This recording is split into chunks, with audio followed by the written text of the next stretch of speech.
Hey Bulldogs, it's time for another tech tip, and this one is about Snap and Read. Snap and Read is a program that makes text to speech really super easy. And by text to speech, that's when you select the text and it will read it to you.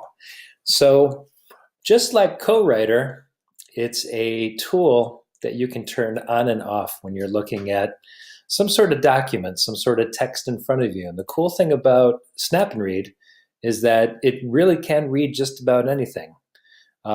Usually, sometimes there's different types of text or documents, and sometimes the computer can't read it to you. Well, that's not true with Snap and Read. It can just about read anything. So what I'm going to do is demonstrate how to turn it on and off and use it. I'm not going to show in this video how to use the notes feature. That'll be a different video because it'll take a little bit extra time, and it's kind of a different tool to use while you're using Snap and Read. Okay, great. So I've got on Newsella an article that's interesting to me. It's about how drones are helping scientists track Amazon River dolphins. So it's a little bit of technology use there, so I thought it was kind of neat.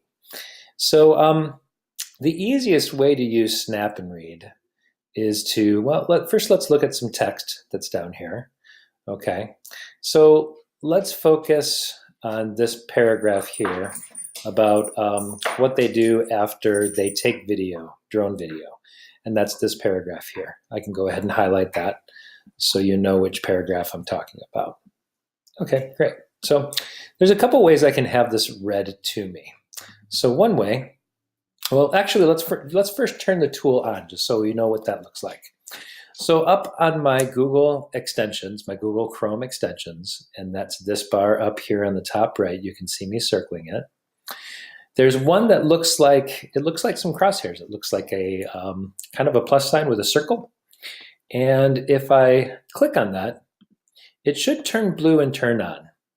Now, if it's still got a red dot on it, after you click on it, you may have to click Login with Google and then click on your name.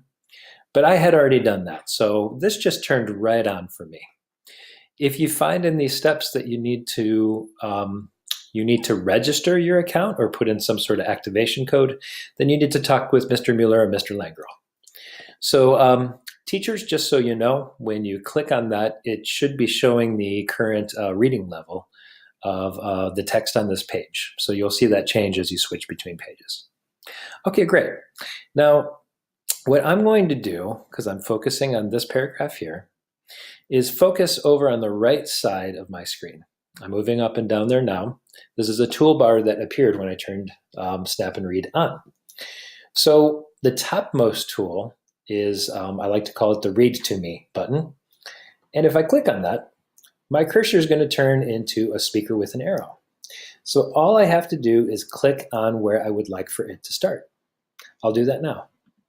Later, scientists will examine the video the drone has recorded for signs of the two species of dolphins that live in the river. They are the pink botto and the smaller tucuxi. So I clicked on it again to turn it off. So if I wanted it to keep going, it could really go through the whole page. You notice while it was reading to me, it was also highlighting the text in green, which is really helpful because then I can read along. There's ways to slow down the reading too, and even have a different voice. I'll show that in a minute. So I've shown the Read to Me button, and I'm going to go back to the right and turn that off. Now there's another tool here, which is the selection tool. And in that I can, well, let's just show how it works. If I click on it, you can see that it darkens the page, and then now where my cursor is, I see two blue lines that are connecting. If I start a little bit above and to the left of the text that I want read, I can click and drag, and then draw a box just around that text. When I let go, Later, scientists will examine the video the drone has recorded for signs of the two species of dolphins that live in the river. and to stop They are it, the pink I will botto just and the press the smaller X. tucuxi. That closed the layer, and now it stopped reading to me. That tool is really, really helpful when you find a different type of document that's called a PDF. I'm going to go there now to a PDF that I already have open, and it's a little bit more about river dolphins. It's a little bit higher of a reading level too, so I'm going to show how I can have some help with that in a minute. So if I wanted this PDF read to me, this is a document that I can't just highlight text on. So it's a little bit different.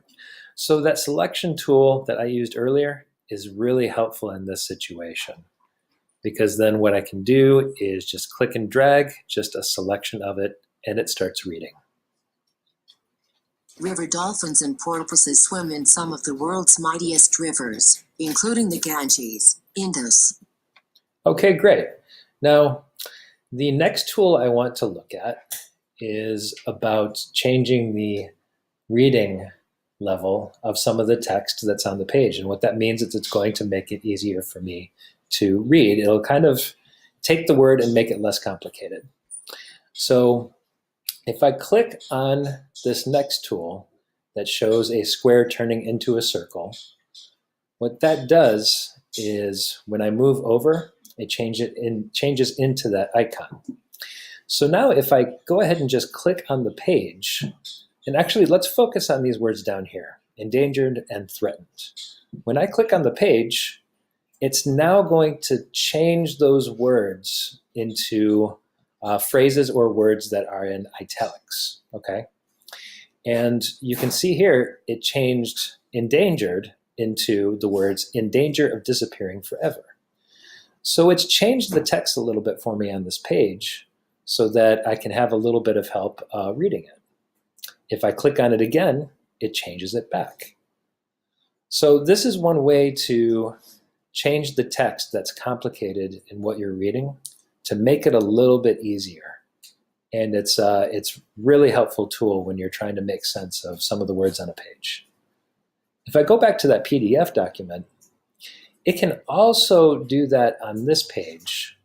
Let's click on point number 3 here, where it starts with the critically endangered. If I click on that, it'll now open up a new window.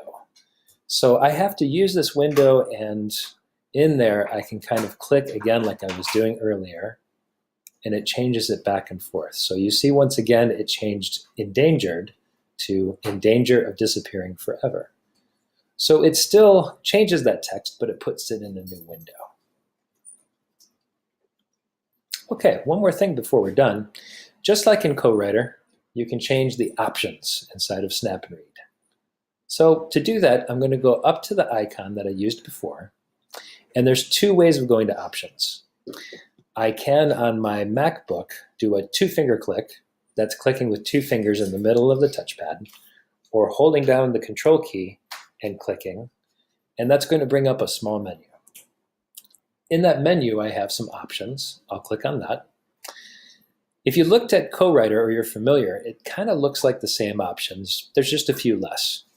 So the text color, when it's highlighted, is black, and the highlight behind it is green. So if you remember earlier when it was reading the text and I was reading along, it actually highlighted it with green. If there's a better color for you, you might like yellow, you might like something else, you can choose that. If you saw my earlier video on CoWriter, I was using Alex to speak. I chose Samantha in this case. And I also changed the speed to a little bit slower because I like that. It's a little easier for me to read along. Welcome to the Snap and Read extension. You can change the pitch, rate, so as you and make those volume of changes, speech using the it sliders will below. start reading something to you and give you an example of what that speed's like. Also, I can change the pitch. I can change for when I use that tool to change how complex the text is. I can change it so it turns it into something more complex or something a little less complex. That's something you'll need to adjust to figure out what works best for you. It's kind of a neat tool here on the bottom. There's a translation tool that you can use too. But that would be if you were learning a new language or you just wanted to try it. It's kind of a fun tool. All right, hope that's helpful for everyone.